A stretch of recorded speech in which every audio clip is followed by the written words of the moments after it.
Hi, this is Josh Matthews, Village News Sports, here with Monacan head coach Jim Henderson. Monacan 8-2, third seed in the 4A South playoffs. Have Smithfield this weekend. Coach, tell us about what you know about Smithfield. What kind of team are they? What are you expecting?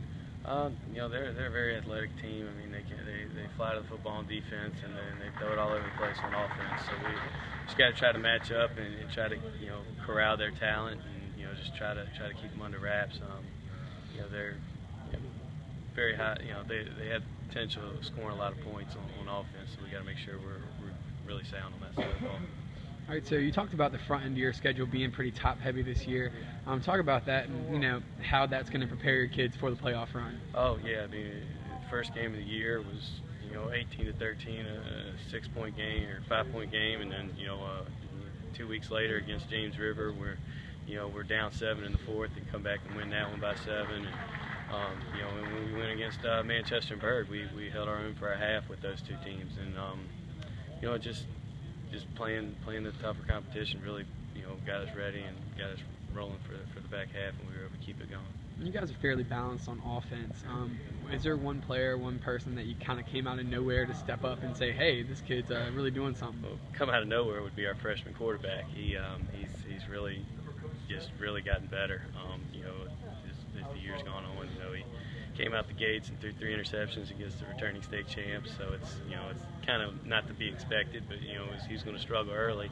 But the last 2 weeks, he's thrown 3 touchdowns apiece in those games and thrown for over 200 yards. And it's really just starting to come into his own. And then as far as the running back, Khalid Hamlin, he was dinged up a little bit early and really hadn't started hitting stride. And he's had 100-yard games 2 out of the last 3. And Justin Moody, just receiver and running back, just does everything they asked of him.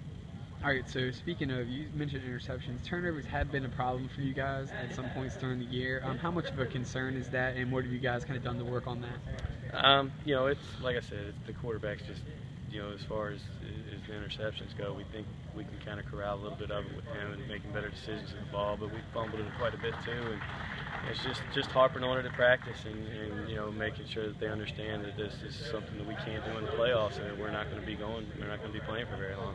Now, conversely, your defense has also forced a few turnovers. Talk about that. Yeah, well, that's bailed us out all year. Our defense has been just our backbone all year. They've scored 9 touchdowns themselves. They've forced a ton of turnovers, and it's exciting to know that as far as the offense goes, you can be a little bit more aggressive when you've got a defense that's going to be just as aggressive on that side of the ball and cover up for all the mistakes we make on offense.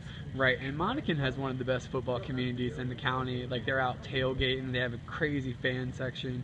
How big is it to host a playoff game for the school in the area? Awesome. It is just our 12th man, our Monacan Maniacs, we call them. They have been out in full force all year, and I think our student section has been bigger than our opponent student sections at most of our away games. They're that out traveling that much, and they really care about us, and it's really cool for the community.